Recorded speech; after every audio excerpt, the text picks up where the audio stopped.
TSA എങ്ങനെയുണ്ട് college life, അല്ലെങ്കിൽ ലാറ്റ്വിയയിൽ എങ്ങനെയുണ്ട് മൊത്തത്തിൽ? നമുക്ക് ലാറ്റ്വിയയിൽ തന്നെ പറയാം എത്ര ദിവസം ക്ലാസ് ഉണ്ട്, അതുപോലെ തന്നെ എത്ര മണിക്കൂർ ക്ലാസ് ഉണ്ട്, പിന്നെ ആ ക്ലാസ് വെച്ച് നമുക്ക് പാർട്ട് ടൈം ചെയ്യാൻ പറ്റും. ഹായ് ഗൈസ്, നമ്മൾ ഇന്ന് ലാറ്റ്വിയയിലെ TSA യൂണിവേഴ്സിറ്റിനെ പറ്റിയാണ് സംസാരിക്കാൻ പോകുന്നത്.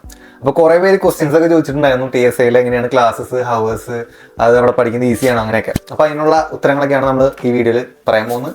അപ്പോൾ അതിന് വേണ്ടിയിട്ട് നമുക്ക് TSA യൂണിവേഴ്സിറ്റിയിൽ പഠിക്കുന്ന 2 സ്റ്റുഡൻസ് വന്നിട്ടുണ്ട്. അപ്പോൾ അവരെ നമുക്ക് പരിചയപ്പെടാം. എൻ്റെ പേര് അഞ്ജലി. ഞാൻ ഡബിൾ ഡിഗ്രി മാസ്റ്റേഴ്സ് ചെയ്യുന്നു. ഞാൻ നാട്ടിൽ എറണാകുളത്ത് നിന്ന് വരുന്നു. എൻ്റെ പേര് അമിൽ. ഞാനും ഡബിൾ ഡിഗ്രി ചെയ്യുന്നു. എൻ്റെ പേര് അപ്പോൾ നമ്മൾ ആദ്യം തന്നെ TSA യൂണിവേഴ്സിറ്റിനെ പറ്റിയാണ് പറയാൻ പോകുന്നത്, യൂണിവേഴ്സിറ്റിയുടെ ലൊക്കേഷനൊക്കെ. ഇപ്പോൾ കുറേ പേര് ചോദിച്ചിട്ടുണ്ടായിരുന്നു ഈ യൂണിവേഴ്സിറ്റിയുടെ ലൊക്കേഷൻ എവിടെയായിട്ടിരിക്കുന്നത്, ആ ലൊക്കേഷനിൽ പഠിച്ചു കഴിഞ്ഞാൽ നമുക്ക് ബാക്കി സെൻറ്ററിൽ വന്നിട്ട് നമുക്ക് പാർട്ട് ടൈം ജോലി ചെയ്യാൻ പറ്റുമോ അങ്ങനെയൊക്കെ. TSA എവിടെ ഇരിക്കുന്നത് അതിനെ കുറിച്ച് ഒന്ന് പറയുമോ? TSA സെന്ററിൽ നിന്ന് ഒരു 10 മിനിറ്റ് ബസ്സിന് അത്രേ ദൂരമുള്ളൂ. ആക്ച്വലി യൂണിവേഴ്സിറ്റി ഇരിക്കുന്നത് ഈ സെൻട്രലിൽ ഒരു 3 കിലോമീറ്റർ ചുറ്റളവിൽ തന്നെയാണ്. നമ്മൾ ഈ സെൻട്രലിൽ തന്നെ ഒരു നമുക്ക് സ്റ്റേ കിട്ടുവാണെങ്കിൽ വലിയ ബുദ്ധിമുട്ടൊന്നുമില്ല ട്രാൻസ്പോർട്ടേഷനായിട്ട്. ഇപ്പോൾ കൂടുതൽ സ്റ്റുഡൻസിന്റെ സംശയം എന്ന് പറഞ്ഞു കഴിഞ്ഞാൽ TSAയിൽ പഠിക്കാൻ വന്നു കഴിഞ്ഞാൽ നമുക്ക് പാർട്ട് ടൈം ചെയ്യാൻ പറ്റുമെന്നാണ്, ആ ലൊക്കേഷൻ ബേസ് ചെയ്തിട്ട്. ആക്ച്വലി ഈ സെൻറ്ററിൽ നിന്ന് ഒരു എക്രപ്പോൾ എന്ന് പറഞ്ഞ ഇവിടുത്തെ മെയിൻ മാളാണ്. അപ്പോൾ ഇവിടേക്ക് പോകുന്ന റൂട്ടിലാണ് TSA, കറക്റ്റ് നടുക്കിലായിട്ട്. അപ്പോൾ TSAയിൽ പഠിക്കുന്ന സ്റ്റുഡൻസിന് നമുക്ക് സെൻറ്ററിലേക്കും പോവാം, എക്രപ്പോളിലേക്കും പോവാം. അപ്പോൾ ജോലിയുടെ കാര്യത്തിലൊന്നും അങ്ങനത്തെ പ്രശ്നങ്ങളൊന്നുമില്ല. ആക്ച്വലി നമ്മൾ സ്റ്റേ ചെയ്യുന്ന ഒരു സ്ഥലം ബേസ് ചെയ്തിട്ടാണ്. ഓക്കെ, നമ്മുടെ അടുത്ത ക്വസ്റ്റ്യൻ ചോദിച്ചിരിക്കുന്നത് മാസ്റ്റേഴ്സിനും ബാച്ചിലേഴ്സിനും വീക്ക്ലി എത്ര ക്ലാസ്സസ് ഉണ്ടാവും, അതായത് എത്ര ദിവസം ക്ലാസ് ഉണ്ട്, അതുപോലെ തന്നെ എത്ര മണിക്കൂർ ക്ലാസ് ഉണ്ട്, പിന്നെ ആ ക്ലാസ്സസ് വെച്ച് നമുക്ക് പാർട്ട് ടൈം ചെയ്യാൻ പറ്റും. ഞങ്ങളുടെ കേസ് ആണെങ്കിൽ ഞങ്ങൾക്ക് ഇപ്പം ട്യൂസ്ഡേ ടു ഫ്രൈഡേ വരെ റെഗുലർ ആയിട്ട് ക്ലാസ് ഉണ്ട്. ഒരു ഈവനിങ് 6:15 തൊട്ട് 9:30 വരെയാണ്. പിന്നെ സാറ്റർഡേ ചിലപ്പോൾ സ്പെഷ്യൽ ക്ലാസ് ഉണ്ടാവും, അത് ഡേ ടൈം ആയിരിക്കും. പിന്നെ ബാച്ചിലേഴ്സിൻ്റെ കാര്യമാണെങ്കിൽ ഒരു 8:30 ടു ഈവനിങ് വരെയാണ് അവരുടെ ക്ലാസ്സിൻ്റെ ടൈമിംഗ് വന്നിട്ട്. ഏതൊക്കെ ദിവസമാണ് ബാച്ചിലേഴ്സിന് ക്ലാസ് ഉള്ളത്? ബാച്ചിലേഴ്സിന് മൺഡേ ടു ഫ്രൈഡേ ആണ്. Monday to Friday. മാസ്റ്റേഴ്സിന് ട്യൂസ്ഡേ ടു ഫ്രൈഡേ. ഓക്കെ, ഒരു ദിവസം സാറ്റർഡേ. ക്ലാസ് അവർ എന്ന് പറയുമ്പോൾ ബാച്ചിലേഴ്സിന് മോർണിംഗ് ഉണ്ടാവും, അതായത് 10 to 5 അല്ലെങ്കിൽ 8 to 5. നിങ്ങൾക്ക് പറയുന്നത് 5 to 10 ഈവനിങ് ആണ്. 6:50 to 9:30. അപ്പോൾ പാർട്ട് ടൈം ചെയ്യാനൊക്കെ പറ്റുന്നുണ്ടോ നമുക്ക്? മാസ്റ്റേഴ്സിന് വലിയ ബുദ്ധിമുട്ടുണ്ടാവില്ല, ബിക്കോസ് ഡേ ടൈം വർക്കിന് പോവാം, ഈവനിങ് ക്ലാസ്സിന് പോവാം, പ്രശ്നമില്ല. കോഴ്സ് പോലെയും കൂടി ഇരിക്കും, അതിന്റെ ടഫ്നെസ് പോലെ ഇരിക്കും. ഈ ചിലപ്പോൾ ജോബിലോട്ട് കോൺസെൻട്രേഷൻ പോയാൽ അതായത് ഉദ്ദേശിക്കുന്നത് രാവിലെ നമ്മൾ വർക്കിന് പോയി കഴിഞ്ഞാൽ ഈവനിങ് നമുക്ക് അസൈൻമെന്റ്സ് നോക്കാൻ സമയം കിട്ടില്ല. അപ്പൊ താങ്കളുടെ എക്സ്പീരിയൻസ് വർക്ക് ചെയ്യുന്നുണ്ടോ ഇവിടെ? എനിക്ക് വർക്ക് കിട്ടിയിട്ട് ഞാൻ നിർത്തിയതാണ്. മീൻസ് എനിക്ക് ആ വർക്ക് കിട്ടിയ ടൈമിലായിരുന്നു എന്റെ പ്രോജക്ട്സ് അസൈൻമെന്റ്സ് എല്ലാം സബ്മിറ്റ് ചെയ്യേണ്ടിരുന്ന സമയം. അപ്പൊ എന്റെ കോഴ്സും ഇത്തിരി ടഫാണ്. എന്ന് വെച്ചാൽ ഇത് കമ്പ്യൂട്ടർ സയൻസ് കോഴ്സ് ആണെങ്കിലും കമ്പ്യൂട്ടർ ബാക്ക്ഗ്രൗണ്ട് ഇല്ലാത്തവർക്ക് ഈ ഫീൽഡിലോട്ട് കയറാൻ പറ്റിയ കോഴ്സാണ്. ഇവർ ഈ പൈത്തൺ, SQL അങ്ങനത്തെ കാര്യങ്ങളൊക്കെ ഒന്നും അറിയാത്ത ആൾക്കാർക്ക് പഠിപ്പിക്കുന്ന കോഴ്സ് ആയതുകൊണ്ട് നമുക്കത് ഇത്തിരി ടഫാണ്. ഒന്നും അറിയാത്തവർക്ക്, ഓൾറെഡി എന്തെങ്കിലും ബേസ് ഉള്ളവർക്ക് അത് വലിയ പാടായിരിക്കില്ല. അപ്പൊ എനിക്ക് ഈ അസൈൻമെന്റും എല്ലാം കൂടി കൈവിട്ട് പോകുന്ന ഒരു ലെവലായപ്പോ എന്തായാലും ജോലി നിർത്താന്നുള്ള ഒരു ഇതിൽ നിർത്തി. ഓക്കെ, അപ്പോൾ ബാച്ചിലേഴ്സിന്റെ ക്ലാസ് ഏതൊക്കെയാണെന്ന് വെച്ച് കഴിഞ്ഞാൽ മൺഡേ ടു ഫ്രൈഡേ, മാസ്റ്റേഴ്സിന് ട്യൂസ്ഡേ ടു ഫ്രൈഡേ. ടൈമിംഗ് വരുന്നത് ബാച്ചിലേഴ്സിന് മോർണിംഗും 8 to 5, അതുപോലെ മാസ്റ്റേഴ്സിന് 6 to 10. പക്ഷെ ഇത് മെയിൻലി ഇപ്പോൾ പറഞ്ഞ പോലെ ഓരോ കോഴ്സ് ഡിപ്പെൻഡ് ചെയ്തിരിക്കും. നിങ്ങൾ പഠിക്കാൻ വരുന്ന കോഴ്സ് അത്ര സിമ്പിൾ ആണെങ്കിൽ നിങ്ങൾക്ക് പാർട്ട് ടൈമിനൊക്കെ പോവാം. ഇപ്പോൾ ഈ പുള്ളിക്കാരി പറഞ്ഞ പോലെ തന്നെ കോഴ്സ് അത്ര ബുദ്ധിമുട്ടാണെങ്കിൽ നമ്മൾ പാർട്ട് ടൈമിന് പോയിട്ട് കാര്യമില്ല, നമുക്ക് സബ്ജക്ട് ഫെയിൽ ആവും. അറ്റൻഡൻസ് ഇമ്പോർട്ടന്റ് ആണ്. 60% അറ്റൻഡൻസ് ഉണ്ടായാലാണ് നമുക്ക് ആ സബ്ജക്റ്റിൽ എക്സാം എഴുതാൻ പറ്റുള്ളൂ, അല്ലെങ്കിൽ ഫെയിൽ ആക്കും. അങ്ങനെയല്ലേ? ഓക്കെ, TSAയിൽ പിന്നെ വേറൊരു പ്രത്യേകത ഉണ്ടെന്ന് കേട്ടു, ഡബിൾ ഡിഗ്രി കൊടുക്കുന്നെന്ന് കേട്ടു. അത് പല സ്റ്റുഡൻസിനും അറിയില്ല, അതെന്താണെന്ന് പറയുമോ? ഡബിൾ ഡിഗ്രി എന്ന് വെച്ചാൽ ഈ കോഴ്സ് കഴിയുമ്പോൾ യൂണിവേഴ്സിറ്റി ഓഫ് വെസ്റ്റ് ഓഫ് ഇംഗ്ലണ്ടിന്റെ സർട്ടിഫിക്കറ്റും കിട്ടും, ഇവിടുത്തെ TSAയുടെ സർട്ടിഫിക്കറ്റും കിട്ടും. അത് computer science, data analytics and artificial ഇന്റലിജൻസും, പിന്നെ ഉള്ളത് ഏവിയേഷന്റെ കോഴ്സാണുള്ളത്. അങ്ങനെ അത് 2-3 വർഷമായിട്ടുള്ളൂ തുടങ്ങിയിട്ട്. ഇപ്പൊ ആക്ച്വലി നമ്മൾ അവിടെ പോയി പഠിക്കേണ്ട ആവശ്യമില്ല, UK പോയി പഠിക്കണ്ട. പക്ഷെ ഇവിടെ തന്നെ പഠിച്ച് പാസ് കഴിഞ്ഞാൽ നമുക്ക് TSAയുടെ യൂണിവേഴ്സിറ്റി സർട്ടിഫിക്കറ്റ് കിട്ടും, അവിടുത്തെ യൂണിവേഴ്സിറ്റിയിലെ സർട്ടിഫിക്കറ്റ് കിട്ടും. അതാണ് 2 സബ്ജക്റ്റിന്റെ സർട്ടിഫിക്കറ്റ്. 2 സബ്ജക്റ്റിന്റെ 2 സബ്ജക്ട് നമ്മൾ പഠിക്കുന്നുണ്ട്. ആർട്ടിഫിഷ്യൽ ഇന്റലിജൻസ് ഒരു സബ്ജക്ട്, ഡാറ്റ അനാലിറ്റിക്സ് ഒരു സബ്ജക്ട്, അങ്ങനെ 2 സബ്ജക്റ്റിന്റെ കിട്ടും. ഓക്കെ, ആയിട്ട് ക്വസ്റ്റ്യൻ ചോദിക്കുന്നത് TSA യൂണിവേഴ്സിറ്റി സ്ട്രിക്റ്റ് ആണോ? അതായത് റിഗേലെ ബാക്കിയുള്ള യൂണിവേഴ്സിറ്റി ഒക്കെ വെച്ച് നോക്കുമ്പോൾ കമ്പാരിറ്റീവ്ലി TSA സ്ട്രിക്റ്റ് ആണോ? എന്താ പറയാനുള്ളത്? അറ്റൻഡൻസിന്റെ കാര്യത്തിൽ എന്തായാലും സ്ട്രിക്റ്റ് ആണ്. കാരണം അറ്റൻഡൻസ് കുറവുള്ളവരെ കൊണ്ട് എക്സാം എഴുതിച്ചിട്ടില്ലല്ലേ? നമ്മ എന്തോരം പ്രൊഫസേഴ്സിന്റെ അടുത്ത് റിക്വസ്റ്റ് ചെയ്താലും കാര്യമില്ല, അവർ എഴുതിപ്പിക്കില്ല. അത് ഓരോ ഡിപ്പാർട്ട്മെന്റ് പോലെയും കൂടി ഇരിക്കും. ഞാൻ കേട്ടേക്കുന്നത് അറ്റൻഡൻസ് വളരെ കമ്പൽസറി ആണെന്ന്. 60% അറ്റൻഡൻസ് എന്തായാലും വേണം. ഓക്കെ, അപ്പൊ നിങ്ങൾ ഈ ക്വസ്റ്റ്യനിൽ ബാക്കി യൂണിവേഴ്സിറ്റി കമ്പയർ ചെയ്യാൻ പറയുന്നുണ്ട്. അപ്പൊ ഞാൻ പഠിക്കുന്ന ഇക്ക യൂണിവേഴ്സിറ്റിയിൽ അറ്റൻഡൻസ് അത്ര കമ്പൽസറി ഒന്നും ഇല്ല. കാരണം എനിക്ക് ആകെ 2 ദിവസമേ ക്ലാസ് ഓൺലൈനിലുള്ളൂ. ഒരു ദിവസം ശനിയാഴ്ച പോയാൽ മതി, അത് വല്ലപ്പോഴും. അതും ഞാൻ ഇടയ്ക്ക് പോകാറില്ല, പക്ഷെ നമുക്കത് മെയിൻറ്റെയിൻ ചെയ്യാം. ഇക്കത്ര സ്ട്രിക്റ്റ് അല്ല. Is this logistics and supply chain course help in career building? Career build ചെയ്യാനായിട്ട് ആ കോഴ്സ് സഹായിക്കുമോ, അറിയോ? ഈ കോഴ്സ് ചെയ്യണ രണ്ടുപേരും അറിയാം. കരിയർ ബിൽഡിംഗ് ഒക്കെ എനിക്ക് തോന്നുന്ന ഒരു പേഴ്സണൽ ടാലന്റ് പോലെയൊക്കെ ഇരിക്കുമായിരിക്കും. അതാണ്. അത് ഇപ്പൊ ഏത് കോഴ്സ് ആണെങ്കിലും നമ്മളിടുന്ന എഫേർട്ട് പോലെ ഇരിക്കും. പിന്നെ ഇപ്പൊ എനിക്ക് RTU ഒരാളറിയാം, ഈ ലോജിസ്റ്റിക്സ് DSIലും അറിയാം. അയാളോട് എന്താണ് ഇവിടെ ചൂസ് ചെയ്ത് RTU പോകാഞ്ഞെന്ന് ചോദിച്ചപ്പോ പാർട്ട് ടൈം ആയിട്ട് കുറച്ചും കൂടി ഫ്ലെക്സിബിലിറ്റി ഇവിടെയാണ് കിട്ടുന്നത്, അതുകൊണ്ട് അടുത്ത് പിന്നെ ഇവിടെ പ്രസന്റേഷൻ അസൈൻമെന്റ് ഒക്കെ കറക്റ്റ് ആയിട്ട് വെച്ച് പോകണമെങ്കിൽ വലിയ പ്രശ്നങ്ങളില്ല. RTUവിൽ പിന്നെ അവരുടെ റാങ്കിങ്ങും കൂടുതലാണ്, അതുപോലെ അവർക്ക് പഠിക്കാനുണ്ട്. അപ്പം അതുകൊണ്ടാണ് അവിടെ എടുക്കാഞ്ഞതെന്നാണ് പറഞ്ഞത്. അപ്പൊ ഈ ക്വസ്റ്റ്യൻ എന്ന് പറയുന്നത് നമ്മളിടുന്ന എഫേർട്ടിനനുസരിച്ചിരിക്കും. അല്ലാണ്ട് ഈ കോഴ്സ് എടുത്തു, ഈ കോഴ്സ് പാസ്സായി എന്ന് വെച്ചിട്ട് കരിയർ അങ്ങനെ ബിൽഡ് ആവണമെന്നില്ല. ഓക്കെ, അടുത്ത ക്വസ്റ്റ്യൻ എന്ന് പറയുന്നത് കമ്പ്യൂട്ടർ സയൻസ് എന്ന് പറഞ്ഞ കോഴ്സ് TSIയിൽ ബെറ്റർ ആണോ എന്നാണ് ചോദിക്കുന്നത്. അതിപ്പോൾ നമ്മുടെ യൂണിവേഴ്സിറ്റി ടെക്നിക്കൽ ബേസ്ഡ് യൂണിവേഴ്സിറ്റി ആയതുകൊണ്ട് കമ്പ്യൂട്ടർ സയൻസിന് നമുക്ക് കുറച്ചും കൂടെ നല്ലത് ബെറ്റർ TSI ആയിരിക്കും. പിന്നെ ഞങ്ങൾക്ക് ഏകദേശം എല്ലാം കമ്പ്യൂട്ടർ സയൻസ് ബേസ്ഡ് ആയിട്ടുള്ള സബ്ജക്റ്റാണ്. ഇപ്പം ഞങ്ങളുടെ ആണെങ്കിലും പിന്നെ ഞങ്ങളുടെ കൂടെ പഠിക്കുന്ന കുട്ടികളാണെങ്കിലും കമ്പ്യൂട്ടർ സയൻസ് ബേസ്ഡ് തന്നെയാണ്. ആർട്ടിഫിഷ്യൽ ഇൻ്റലിജൻസ്, ഡാറ്റ അനാലിറ്റിക്സ് അങ്ങനെ ബേസ്ഡ് കമ്പ്യൂട്ടർ സയൻസ് ബേസ്ഡ് ആണ്. സോ നമുക്ക് TSI നല്ലത് ചൂസ് ചെയ്യാം, ബെറ്റർ ആയിരിക്കും.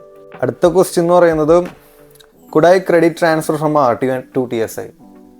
അറിയോ അത്? ക്രെഡിറ്റ് ട്രാൻസ്ഫർ പറ്റുന്നാണ് പറഞ്ഞത്. ഫസ്റ്റ് സെമിസ്റ്റർ കഴിഞ്ഞാലും പറ്റുന്നാണ് കേട്ടത്.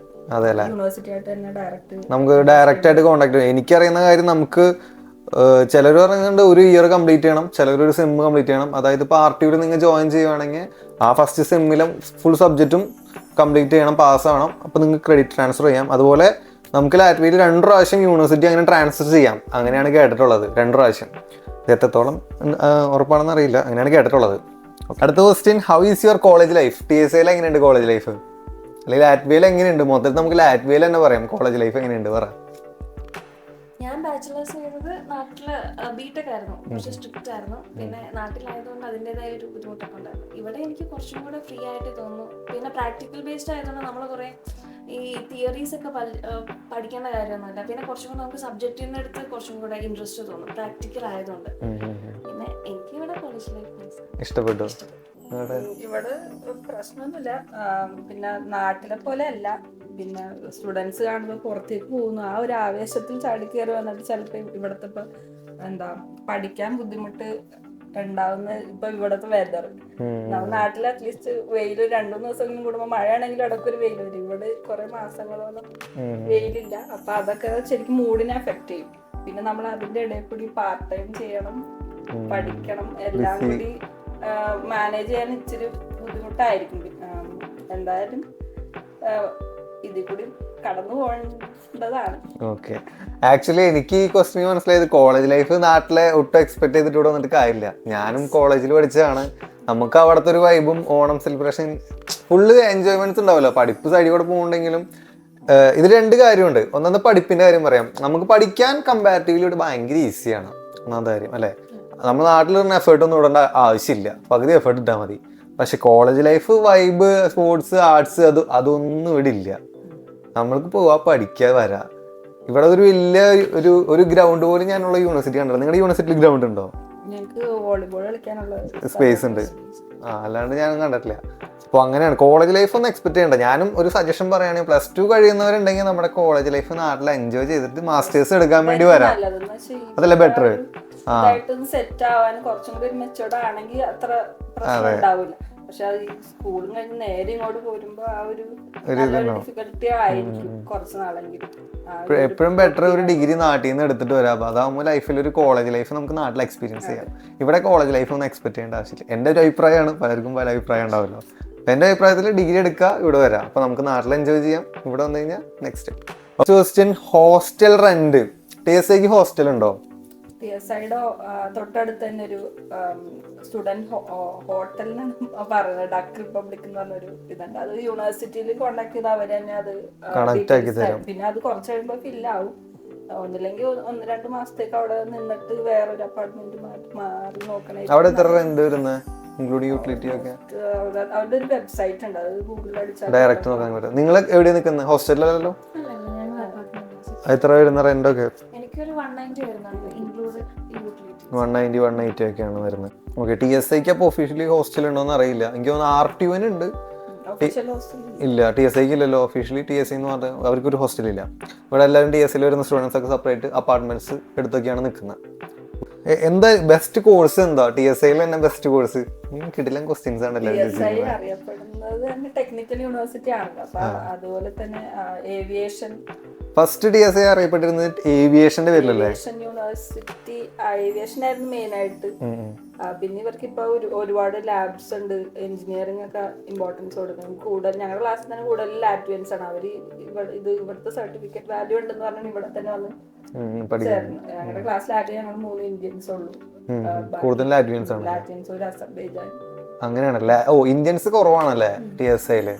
ഞാൻ പഠിക്കുന്ന യൂണിവേഴ്സിറ്റിയില് 95% ഇന്ത്യൻസ് ആണ്. മലയാളികളും ഞങ്ങളുടെ കോഴ്സിൽ കുറവാണ്. പിന്നെ മൊത്തത്തിലൊരു 150 റേഞ്ച് ഇന്ത്യൻസ് ആൻഡ് ശ്രീലങ്കൻസ് ടോട്ടൽ യൂണിവേഴ്സിറ്റിയിൽ ഉണ്ടാവും. അങ്ങനെ ഉണ്ടാവല്ലേ? ഓക്കെ. TSIയുടെ ഫീസ് കമ്പയറിങ് ടു ഇക്ക നല്ല ഡിഫറൻറ്റ് ഉണ്ട് അല്ലേ? അത് എന്തുകൊണ്ടായിരിക്കും അങ്ങനെ? ഇപ്പം ഞാൻ പറയാം, ഞാൻ പഠിക്കുന്ന കോഴ്സിന് 2200 യൂറോയാണ്. അതായത് ഏകദേശം 2 ലക്ഷം രൂപയാണ് പെർ ഇയർ ഫീസ് വരുന്നത് MBA. ഇവർ പഠിക്കുന്ന കോഴ്സിന് 6 ലക്ഷം രൂപയാണ് അത് പെർ ഇയർ ഫീസ് വരുന്നത്. അതായത് ഏകദേശം 3 ഇരട്ടി അല്ലേ? അതെന്താണ്? പക്ഷെ ഞങ്ങൾ വേറൊരു computer science software engineering specialization അതിന് ഇത്രയും വരില്ല. അത് 4000 സംതിങ്. എന്നാലും ഇരട്ടി ഉണ്ട്.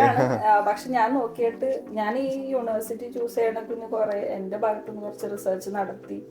ഞാനിപ്പോ നമുക്ക് അറിയാവുന്ന ആരെങ്കിലും ഒക്കെ ആയിട്ട് ചോദിച്ചും പിന്നെ നമുക്ക് ലിങ്ക്ഡിനൊക്കെ വഴി കുറെ കോണ്ടാക്ട്സ് കിട്ടി. അപ്പൊ അതില് ഓൾമോസ്റ്റ് ഈ കമ്പ്യൂട്ടർ സയൻസും കാര്യങ്ങളും ഇവിടെ നിന്ന് പഠിച്ചിറങ്ങിയവരൊക്കെ ഒരുവിധം ജോലിയുണ്ട്. 3rd സെമസ്റ്ററിൽ തന്നെ ജോലിക്ക് കയറിയവരുണ്ട്. അങ്ങനെ ജോബ് ഓപ്പർച്യൂണിറ്റി ഒക്കെ ഇത് കഴിഞ്ഞിട്ട് ബെറ്റർ ആയിരിക്കും. അതുകൊണ്ടായിരിക്കും കൂടുതലും ലാറ്റ്വിയൻസ് പറഞ്ഞു. ലാറ്റ്വിയൻസിനോടാണ് ഞാൻ ചോദിച്ചത്. പിന്നെ ഇന്ത്യക്കാരെ ഞങ്ങൾ മലയാളി ഒരാളെ പരിചയപ്പെട്ടത്. പുള്ളി 5 വർഷം മുന്നേ ഇവിടെ പഠിച്ചിറങ്ങിയാണ്. പുള്ളി ഇവിടെ തന്നെ ഇപ്പൊ PR-ന്റെ അടുത്തായി നിൽക്കുന്നു. അപ്പം ഞാൻ നോക്കിയിട്ട് പഠിത്തം കോൺസെൻട്രേറ്റ് ചെയ്ത് മലയാളി പാസ്സായവർക്കൊക്കെ ഒരുവിധം ജോലി കിട്ടുന്നുണ്ട്. ഓക്കെ, അപ്പൊ മനസ്സിലായില്ലേ? ഈ ക്വസ്റ്റിനുള്ള ഒരു കറക്റ്റ് ആൻസർ ആണ് തന്നത്. എന്തുകൊണ്ടാണ് കോഴ്സ് ഫീ ഇത്രയും കൂടുതലുള്ളത്? ഇന്ത്യയിൽ പഠിച്ചിറങ്ങിയവരൊന്നും എനിക്കറിയില്ല അധികം പേര് ഇവിടെ ജോലി ചെയ്യുന്നുണ്ടോന്നൊന്നും. നമുക്ക് വേറെ കൺട്രീസിലേക്ക് മൂവ് ചെയ്യണം. പക്ഷേ TSIയിൽ പഠിച്ച് ആ സർട്ടിഫിക്കറ്റിന് അത്ര വാല്യൂ ഉണ്ട്. മര്യാദയ്ക്ക് പഠിച്ചെടുക്കുവാണെങ്കിൽ ഇവിടെ തന്നെ നല്ലൊരു ജോബ് ഓപ്പർച്യൂണിറ്റിയും TSIക്ക് ഉണ്ട്. അതാണ് അത്ര ഫീസ് വരുന്നത്. ഓക്കെ, ഫസ്റ്റ് ക്വസ്റ്റ്യൻ ചോദിക്കുന്നത് ആഫ്റ്റർ സ്റ്റഡീസ് ജോബ് ഓപ്പർച്യൂണിറ്റീസ്. അതാണ് ഇപ്പോൾ തന്നെ പറഞ്ഞത്. അത് ക്ലാസ്സസ് ഒക്കെ തിയററ്റിക്കലാണോ അല്ലെങ്കിൽ പ്രാക്ടിക്കലാണോ കൂടുതലും? എനിക്ക് തോന്നിയത് ഇവിടത്തെ പഠിത്തം നാട്ടിലെ പോലെ വെറുതെ പാസ്സാവാൻ വേണ്ടി ഞങ്ങൾ ബൈ ഹാർട്ട് ചെയ്ത് എഴുതി പാസ്സാകല് നടക്കില്ല. നമ്മൾ ആ ക്വസ്റ്റ്യൻസ് കാണുമ്പോൾ തന്നെ നമുക്കറിയാം നമ്മളിത് മനസ്സിലായിട്ടുണ്ടെങ്കിലേ നമുക്കത് ആൻസർ ചെയ്യാൻ പറ്റുള്ളൂ. ഇപ്പൊ ഓപ്പൺ ബുക്ക് എക്സാംസ് ആണെങ്കിലും നമുക്കിത് എന്താണെന്ന് അറിഞ്ഞാൽ എവിടെയാണെന്ന് തപ്പാൻ പറ്റില്ല. അതായത് നമ്മൾ പഠിച്ചാലേ അത് ക്ലിയർ ആണ്. കൂടുതലും പ്രാക്ടിക്കൽ തന്നെയാണ്. അത് ഇന്ന യൂണിവേഴ്സിറ്റി എന്നില്ല, യൂറോപ്പിലെ മിക്ക യൂണിവേഴ്സിറ്റീസും പ്രാക്ടിക്കൽ തന്നെയാണ് കൂടുതലും. നാട്ടിലെ പോലെയല്ല. TSI യൂണിവേഴ്സിറ്റി ഈ സ്കോളർഷിപ്പ് അല്ലെങ്കിൽ ഇറാസ്മസ് പ്രോഗ്രാംസ് അതൊക്കെ പ്രൊവൈഡ് ചെയ്യുന്നുണ്ടോ? ഇറാസ്മസ് എക്സ്ചേഞ്ച് ഉണ്ട്. പിന്നെ സ്കോളർഷിപ്പ് എന്ന് പറഞ്ഞാൽ നമ്മളിപ്പം സ്റ്റുഡൻറ് കൗൺസിലൊക്കെ കയറുകയാണെങ്കിൽ നമുക്ക് നമ്മുടെ ഫീസിനകത്ത് ഒരു 10% നമുക്ക് കുറച്ച് കിട്ടും. അതേപോലെ തന്നെ നമ്മൾ എന്തെങ്കിലും ഇവന്റിനൊക്കെ പാർട്ടിസിപ്പേറ്റ് ചെയ്യുകയാണെങ്കിൽ അതിനനുസരിച്ച് നമുക്ക് ഫീസ് റിഡക്ഷൻ ഉണ്ടാവും. ഓക്കെ, നമ്മൾ TSIനെ പറ്റി ഏകദേശമൊക്കെ നിങ്ങൾക്ക് പറഞ്ഞു തന്നു വിചാരിക്കുന്നു. അപ്പോൾ മെയിൻലി ഇവർ എൻ്റെ അടുത്ത് താങ്ക് യു പറയാണ്. ഇവർ നമുക്ക് ടൈം കണ്ടെത്തി വന്ന് എല്ലാ കാര്യങ്ങളൊക്കെ പറഞ്ഞു തന്നു. അപ്പോൾ നമ്മൾ അടുത്തൊരു യൂണിവേഴ്സിറ്റിനെ പറ്റി വേറൊരു വീഡിയോ ആയിട്ട് വരും. അപ്പോൾ വീഡിയോ ഇഷ്ടപ്പെട്ട് കഴിഞ്ഞാൽ ലൈക്ക് ചെയ്യുക, കമൻറ്റ് ചെയ്യുക, പിന്നെ സബ്സ്ക്രൈബും ചെയ്യുക. Okay, by.